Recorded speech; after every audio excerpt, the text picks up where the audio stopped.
Pada kesempatan ini kita akan membahas materi lanjutan, yaitu apa yang terjadi atau dalam aspek di sini aspek pH. Bagaimana pH yang terjadi ketika suatu atau dua buah larutan itu dicampurkan yang merupakan asam dan basa. Kurang lebih seperti itu. Nah, jadi konsepnya itu seperti yang sudah dipelajari pada video yang kemarin saya berikan ke kalian ya, video yang di grup Telegram itu. Nah, bahwa ketika asam dan basa itu direaksikan, nanti reaksi yang terjadi adalah reaksi penetralan. Tapi yang perlu kalian ketahui, reaksi penetralan itu yang kita bahas kemarin itu hanya terjadi pada asam dan basa kuat yang kemarin. Jadi sama-sama kuat. Nah, nanti kalau melibatkan ketika suatu asam dan basa direaksikan, walaupun ketika mereka dalam keadaan jumlah yang sama, itu akan terjadi reaksi penetralan, tapi itu hanya berlaku pada asam dan basa kuat, dua itu yang direaksikan. Kalau nanti yang direaksikan ada yang lemah, nanti jenis reaksinya akan berbeda kembali, dan itu akan kita pelajari pada bab selanjutnya. Nah, kita hari ini dan pada bab ini kita fokus pada pencampuran asam dan basa kuat. Nah, di sini untuk mengawalinya, jadi seperti yang kita bahas tadi, bahwa apa yang terjadi ketika suatu larutan asam kuat dan basa kuat dicampurkan. Nah, pH antara campuran tersebut bagaimana? Kalau kemarin kan konsepnya asam ditambah basa itu jadinya garam plus air ditambah air.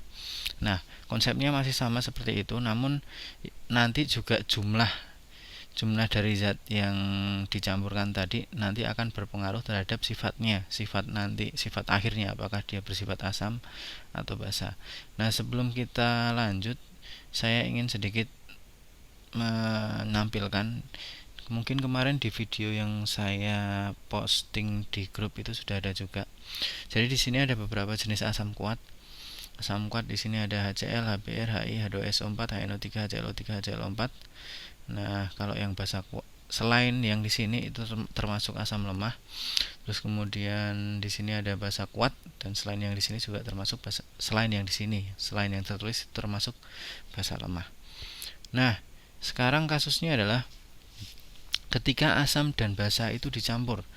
Nah, asam itu direpresentasikan oleh ion H+, dan basa direpresentasikan oleh ion OH- dan mereka akan membentuk H2O. Ini adalah reaksi ion bersihnya, kurang lebih seperti itu dari reaksi antara asam dan basa ketika mereka dicampurkan. Nah, yang berpengaruh itu kan asam dan basa itu yang berpengaruh adalah H+ dan OH-nya. Nah, jadi ketika ada dua larutan dicampur, ketika jumlah mol H+ itu ternyata sama dengan jumlah mol OH-nya, jumlah molnya ya. Nah, nanti otomatis larutan yang terjadi nanti atau campuran yang terjadi dia akan bersifat netral karena ternyata mereka jumlah molnya itu sama. Nah, tapi apabila jumlah mol H+ itu lebih, maaf, nggak bisa di undo ya, ini dihapus. Nah, itu lebih besar daripada mol OH-, otomatis nanti dia bersifat asam. Kalau asam itu pH-nya otomatis di bawah 7. Nah, tapi penghitungan asamnya itu seberapa asam dia itu tergantung dengan mol H+ yang sisa. Jadi kan ion H+, mol H+ di situ dia akan bereaksi dengan OH-. Nah, kalau yang di kasus pertama, mereka akan bereaksi dan ternyata semuanya habis. Nah, kalau yang di kasus kedua, itu mol H+, jumlah mol H+ itu, ion H+ akan bereaksi dengan OH-. Mereka bereaksi dan di kondisi akhir ternyata H+-nya masih bersisa dan OH-nya habis. Nah, H+ yang tersisa tadi itulah yang digunakan untuk menentukan pH-nya. Nah, kasus terakhir ketika mol H+-nya itu lebih kecil daripada mol OH-, otomatis nanti campurannya akan bersifat basa, pH di atas 7. Dan yang digunakan untuk menentukan pH-nya adalah mol OH- sisanya. Yang sisa itu berapa? Nah, di sini akan saya sajikan beberapa contoh soal. Nah, soal tersebut nanti akan lebih fokus di pencampurannya itu bagaimana. Nah, nanti akan saya sajikan dua cara. Nanti silahkan kalian gunakan mana yang sesuai dengan kalian. Yang jelas konsepnya itu kita mencari ion sisanya, jumlah mol dari ion yang bersisa. Sebagai contoh, di sini soal pertama, dicampurkan, tentukan pH campuran dari, itu dicampurkan larutan 50 mili HCl 0,1 M, itu dicampur dengan 50 mili juga larutan NaOH 0,1 M. Ini adalah soal pertama. Nah, di sini kita akan menentukan siapa yang bersisa dan atau malah mereka habis semua. Nah, nanti kita akan tentukan pH dari campuran tersebut. Yang pertama, kalau yang dari konsep tadi kita kan harus mencari mol H plusnya itu berapa. Ini larutan. Ya, PR kita adalah supaya kita bisa tahu itu yang kita cari adalah mol H plus dan mol OH-nya itu berapa. Nah, untuk mencari mol H plus,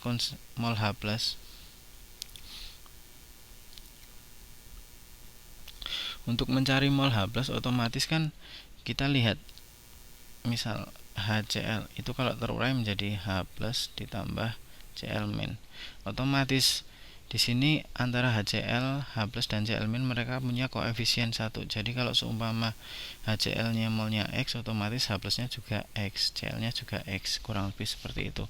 Nah, nanti kita dari situ akan berusaha mencari mol dari H plus dari dalam HCl dan OH- dalam NaOH. Nah, coba kita kerjakan. Di sini dari data ini HCl ini diketahui data molaritas dan volume. Nah, dari data tersebut kita bisa mengetahui berapa jumlah mol dari HCl.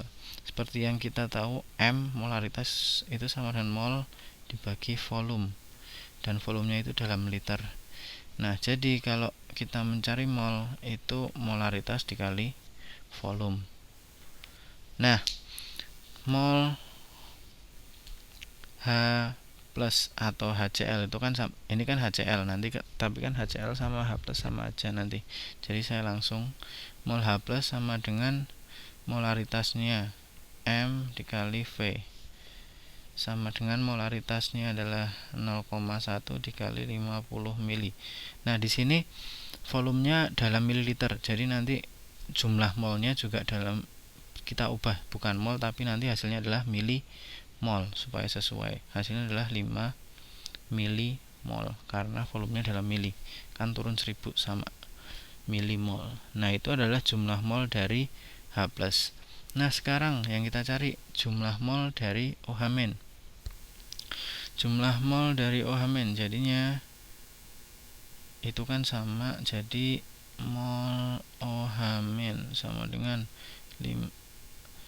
molaritasnya 0,1 dikali 50 mili juga, hasilnya adalah 5 milimol. Nah, di sini kita ketahui mol OH-nya 5 milimol, mol H plusnya juga 5 milimol. Ya udah. Jadi mereka sama. Kalau sama otomatis netral. Seperti itu. Jadi kasus pertama seperti itu. Jadi cara pertama itu kalian pisah-pisah. Kalian cari mol H plusnya berapa, mol OH-nya berapa, terus nanti akan ketemu di situ. Nah, terus kalian bandingkan kalau sama semua jadinya dia habis semua atau netral. Nah, kalau enggak ya nanti yang sisa itu berapa. Nah, kalau cara yang kedua yang biasanya saya lakukan itu saya lebih suka cara yang kedua ini. Tapi kalau kalian mau pakai cara manapun sama. Nah, jadi kan reaksinya di sini HCl ditambah NaOH. Nah, nanti hasilnya adalah garam, yaitu NaCl ditambah H2O. Mereka tukaran pasangan. Nah, terus kemudian sebelum kita berlanjut, kalian setarakan persamaannya dulu. Nah, kebetulan di sini sudah setara. Nah, terus kemudian saya buat MRS, yaitu M itu mula-mula, R itu reaksi, dan S itu sisa. Ini seperti stoikiometri di kelas 10. Nah, terus kita cari molnya. Molnya sama di sini, sama kayak di sini. Caranya persis. Kayak di sini persis. Nah, jadi langsung di sini 5 milimol. Terus ini 5 milimol. Ini belum ada, ini belum ada. Terus yang bereaksi, kita cari PP-nya, reaksi pembatasnya, yaitu yang habis duluan. Nah, kalau pengen enak ya tinggal jumlah mol dibagi dengan koefisien. Nah, tapi di sini kebetulan sama semua, 5 milimol, 5 milimol juga. Otomatis ini kalau terjadi juga 5 milimol, 5 milimol. Nah, kenapa 5 milimol semua? Ya karena memang nggak ada bereaksi pembatasnya, karena memang mereka habis seluruhnya. Nah, kenapa? Karena jumlah mol yang di sini kita bagi koefisien. 5 bagi koefisien HCl 1 jadi 5. NaOH juga sama, dibagi koefisien NaOH 1 hasilnya juga 5.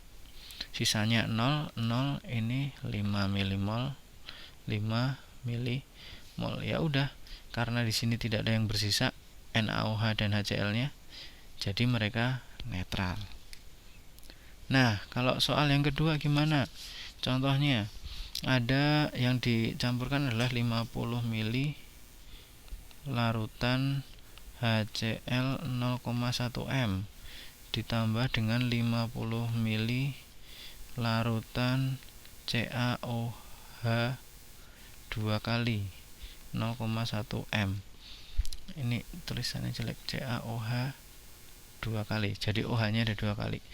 Nah, cara yang pertama seperti tadi persis, kita cari mol H+ dalam HCl.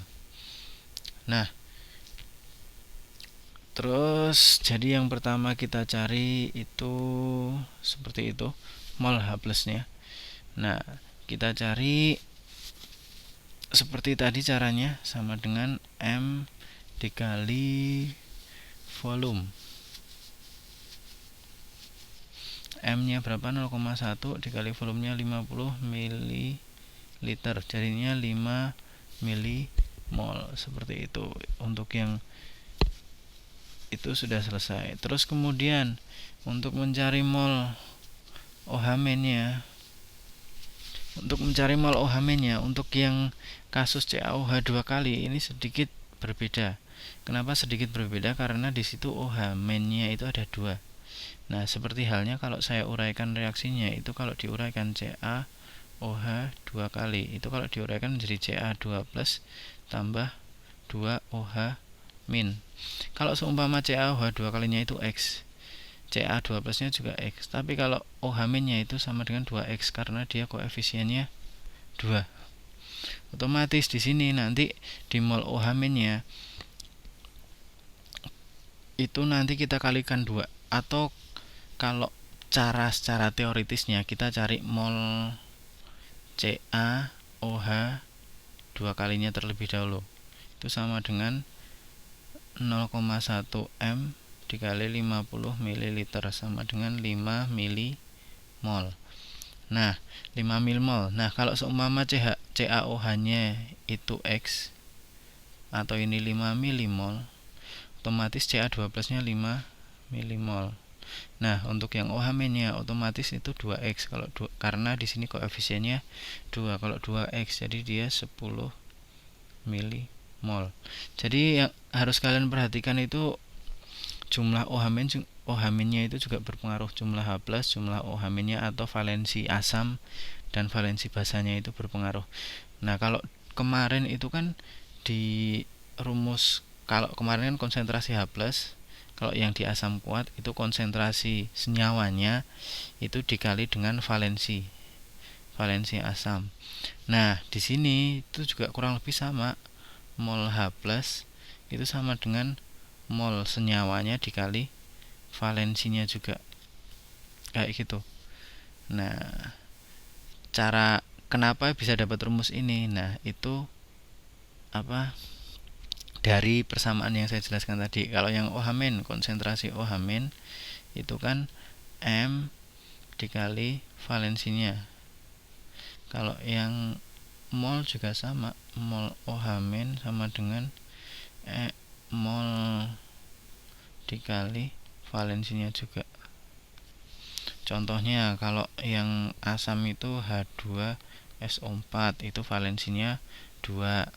Misal H2SO4 konsentrasinya 0,2 M, otomatis konsentrasi H plusnya sama dengan 0,2 dikali 2 sama dengan 0,4 M, kayak gitu. Ya tinggal datanya aja. Kalau yang di OH- juga sama seperti itu. Ini di screenshot bagus.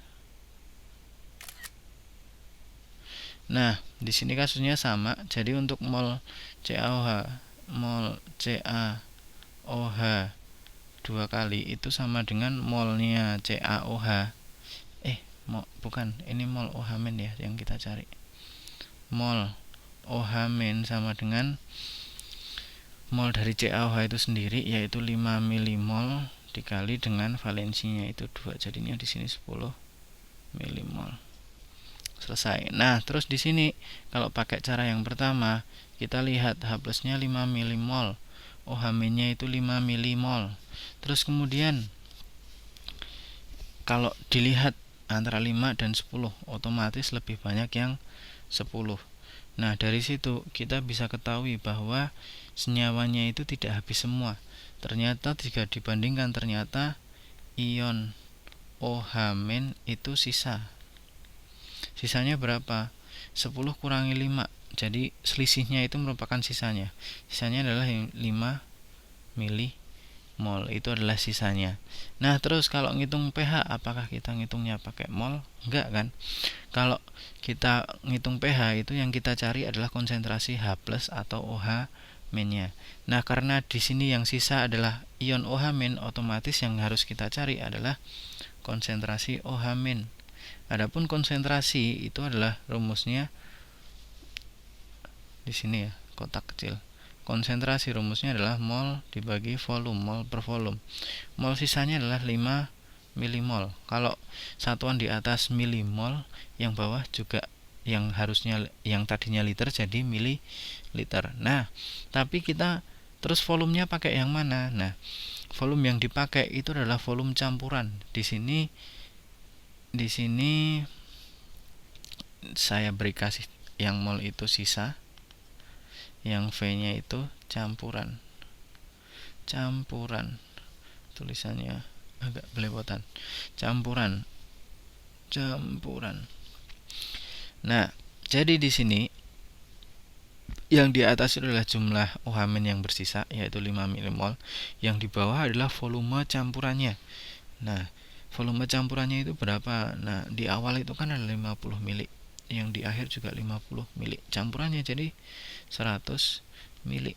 Nah, adapun hasil akhirnya adalah 5 dibagi 100 sama dengan 0,05 M. Itu adalah hasilnya. Atau kalau kita tulis pakai persamaan lain, 5 kali 10 pangkat min 2 M, supaya kita mudah dalam mencari pH atau pOH-nya. Terus kemudian kalau konsentrasi OH- udah ketemu, ya tinggal gampang. Kita lanjut, pOH sama dengan min log 5 kali 10 min 2. Hasilnya seperti yang sudah kalian pelajari kemarin, penggunaan log, jadinya adalah 2 ditambah 2 min log 5 ya.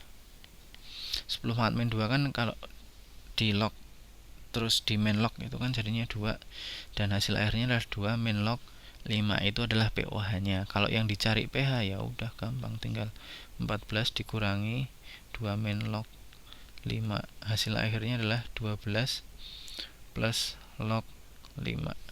Itu adalah pH atau pOH-nya. Nanti kalau seumpama di soal dikasih tahu log 5 itu berapa, ya tinggal kalian hitung aja. Itu adalah cara pertama. Jadi cara pertama kalian seperti yang tadi diidentifikasi satu-satu, terus kemudian tinggal kalian cari. Kalau cara kedua yang biasanya saya cenderung saya pakai itu HCl ditambah dengan CaOH 2 kali. Nah, ini kita tuker, hasilnya adalah Ca itu 2 plus Cl itu minus 1. Jadi kalau biar sama menjadi CaCl2 ditambah H2O. Nah, di sini kita setarakan terlebih dahulu. HCl. Nah, di situ Cl-nya ada 2, di sini ada 2. Terus H2O-nya 2, O-nya di situ ada 2, di sini 2. Nah, di sini udah setara. Penyetaraannya seperti itu. Terus kemudian ada MRS. Nah, tadi di soal HCl yang direaksikan, yang dicampur adalah 50 mili dengan konsentrasi 0,1. Otomatis dia mempunyai jumlah mol sebanyak, tadi kan sudah kita hitung 5 milimol. Jadi di sini 5 milimol. Nah, yang CaOH jumlah molnya berapa? 50 dikali 0,1 juga. Jadi dia 5 milimol juga. Kan seperti itu. Terus ini belum ada. Terus kemudian di reaksi ini kita harus mencari reaksi pembatasnya dulu. Reaksi pembatas adalah bahan yang dia habis duluan sehingga reaksi berakhir. Nah, ya kayak kita masak dengan resep tertentu. Misal bahannya telur sama terigu. Nah, tapi ternyata telurnya habis duluan. Ya udah, kita nggak bisa masak lagi karena meskipun terigunya masih banyak, telurnya udah habis, kita nggak bisa masak lagi. Itu adalah analogi dari reaksi pembatas. Terus kemudian siapa yang jadi reaksi pembatas? Tinggal jumlah molnya kita bagi koefisien. Yang HCl 5 bagi 2. 5 bagi 2 jadi di sini 2,5. Yang CaOH 5 bagi 1 5. Otomatis yang habis duluan adalah yang HCl. Ya udah, yang lebih kecil, maksudnya yang lebih kecil kan HCl. Jadi yang habis duluan adalah HCl. Jadi HCl dia bereaksi seluruhnya. Terus kemudian kalau HCl bereaksi seluruhnya sisanya 0. Nah, yang CaOH yang bereaksi berapa? Nah, kita pakai perbandingan koefisien. Koefisien CaOH dibagi koefisien HCl kali mol HCl. Hasilnya adalah 2,5 milimol. Kurang lebih seperti itu. Nah, terus di sini ini nggak perlu dihitung sebenarnya. Kalau mau kalian hitung boleh. Di sini juga sama harusnya. Di sini 2,5 milimol. Ini 5 milimol. Nah, di sini ya sisanya adalah 2,5 milimol. Ini 2,5 milimol. Ini 5 milimol. Nah, dari sini kita bisa tahu bahwa yang sisa itu adalah ada CaOH 2 kali sebanyak 2,5 milimol. Kurang lebih seperti itu. Ini adalah sisanya. Nah, tinggal kita mengolah sisa ini, itu pH-nya itu berapa. Nah, seperti yang saya bilang tadi, yang untuk mencari mol CaOH 2 kali udah ketemu. Yang kita cari selanjutnya adalah mol OH-nya, yaitu dengan mol CaOH 2 kali itu kita kalikan dengan mol CaOH 2 kali dikali valensinya itu berapa. Nah, jadi 2,5 kita kali OH-nya ada 2, kita kali 2 jadinya 5 milimol. Terus kemudian konsentrasi OH- kurung kotak tuh tandanya konsentrasi ya, yaitu mol dibagi volume. 5 milimol dibagi volume totalnya sama, 50 tambah 50 mili jadinya 100 mili. Hasilnya adalah 5 kali 10 min 2 dan kelanjutannya sama seperti di sebelumnya. Hasilnya sama. Kalian mau pakai yang cara pertama ataupun cara kedua itu tidak masalah. Kalau secara matematis mungkin lebih gampang cara pertama ya. Tapi kalau secara konsep kimia lebih gampang yang kedua. Nah, nanti yang kedua ini sangat membantu karena ini akan kepake nanti di materi selanjutnya juga. Begitu. Nah, setelah ini akan saya berikan latihan soal, nanti bisa kalian kerjakan cuma satu soal saja buat latihan. Nanti bisa dikumpulkan di LMS seperti biasa, satu atau dua ya. Ya nanti lihat-lihat lah soalnya mau berapa. Sekian, terima kasih.